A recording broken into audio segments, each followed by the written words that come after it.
دعا کیا ہے؟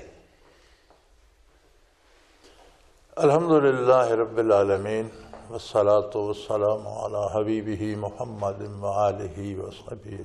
اعوذ باللہ من الشیطان الرجیم، بسم اللہ الرحمن الرحیم۔ دعا انسان کی ایک فطری ضرورت ہے، وہ چاہتا ہے، یہ تخلیقی طور پر اس میں ایک چیز ہے کہ وہ تخلیقی طور پر سمجھتا ہے کہ کوئی ایسی غیبی طاقت ہے، کوئی قوت ہے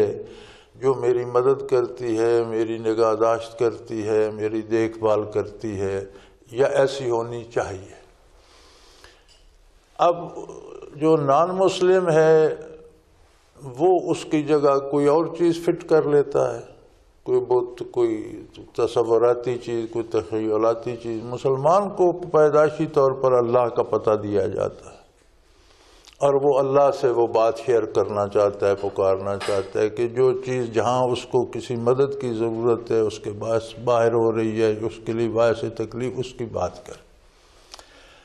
اب اس کی بات خود قرآن کریم نے بھی ارشاد فرمائی ہے، اعوذ باللہ من الشیطان الرجیم، بسم اللہ الرحمن الرحیم، وَإِذَا سَأَلَكَ عِبَادِي عَنِّي فَإِنِّي قَرِيبٌ أُجِيبُ دَعْوَةَ الدَّاعِ إِذَا دَعَانِ فَلْيَسْتَجِيبُوا لِي وَلْيُؤْمِنُوا بِي لَعَلَّهُمْ يَرْشُدُونَ۔ تین باتیں اس میں بتائیں کہ میرے حبیب اگر کوئی میرا پتہ پوچھے کہ ہمارا مالک، ہمارا خالق، ہماری ضرورتوں کو پوری کرنے والا، ہماری مدد کرنے والا کہاں ہے، تو اسے بتا دو انی قریب، میں تم سے بھی قریب ہوں۔ تم خود اپنے آپ کے اتنے قریب نہیں جتنا میں ہوں، کیونکہ آج کی سائنس بھی کہتی ہے کہ 10 کھرب باڈی سیلز ہیں ہر باڈی میں، ہر سیل پیدا ہو رہا ہے، مر رہا ہے، کوئی سیل 6 مہینے نہیں جیتا، 6 مہینے تک سارے سیل بدل جاتے ہیں۔ اس کا مطلب ہے کہ اربوں موتیں روزانہ بدن میں ہوتی ہیں، اور اربوں نئے سیل تو جو ہستی وہ سیل مٹا بنا رہا ہے، وہ تو یار ہم سے بہت زیادہ، ہمارے اپنی ذات سے بہت زیادہ قریب ہے۔ اذا دعان، جب تم مجھے پکارتے ہو، جب دعا کرتے ہو، تو میں تو تمہارے اندر موجود ہوں، دور نہیں ہوں۔ ہاں بات یہ ہے فَلْيَسْتَجِيبُوا لِي وَلْيُؤْمِنُوا بِي، تم میری اطاعت کرو، تم میری بات بھی سنو، جو میں کہتا ہوں وہ بھی تو سنو، اور وہ مانو گے تو تمہارا مجھ پر یقین کامل ہو جائے گا۔ لعلہم یرشدون، پھر تمہاری موجیں ہوں گی، تم فلاح پاؤ گے، تمہارا بھلا ہوگا۔ تو اس کا ذریعہ اللہ نے یہ بتایا کہ اللہ پر ایمان لاؤ، یہ مانو کہ میں تمہارے قریب تر ہوں۔ پھر جو طریقے عبادات ہیں وہ ہیں اسی دل کو، لطیفہ قلب کو پالش کرنے کے لیے، تاکہ اسے حضور حق نصیب ہو۔ میری عبادت کرو، یعنی حلال حرام میں تمیز کرو، میری اطاعت کرو، جھوٹ نہ بولو، زندگی کو سچ کی طرف لے آؤ، عبادات کے وقت عبادات کرو، کام کے وقت کام کرو، مزدوری کے وقت مزدوری کرو، نیند کے وقت آرام کرو، جو ٹائم ٹیبل قدرت نے دیا اس کے مطابق ڈھل جاؤ،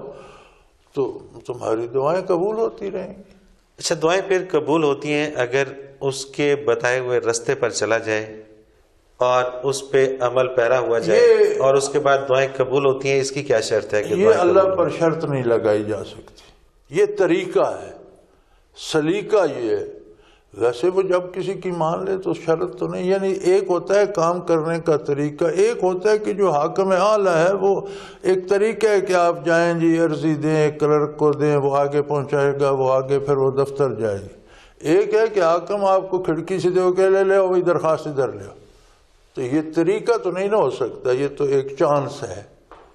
طریقہ تو وہی ہے نا، طریقہ یہ ہے کہ اللہ کو اپنے قریب اللہ پر ایمان لائے، پھر اس کی اطاعت۔ فَلْيَسْتَجِيبُوا لِي، یار تم چاہتے ہو میں تمہاری مانوں، پہلے تم میری بھی تو مانو، میں مالک ہوں، تم مخلوق ہو کر میری نہیں مانتے، مجھے کیا ضرورت ہے تمہاری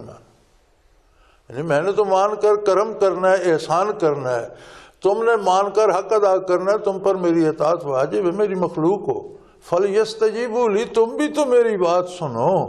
وَلْيُؤْمِنُوا بِي، پھر تمہارا رشتہ میرے ساتھ مضبوط، تمہیں نور ایمان نصیب ہو جائے، یقین نصیب ہو جائے، تو تمہاری دعائیں قبول کروں گا اور تمہارا فائدہ ہوگا۔ اچھا، دعا سے ہی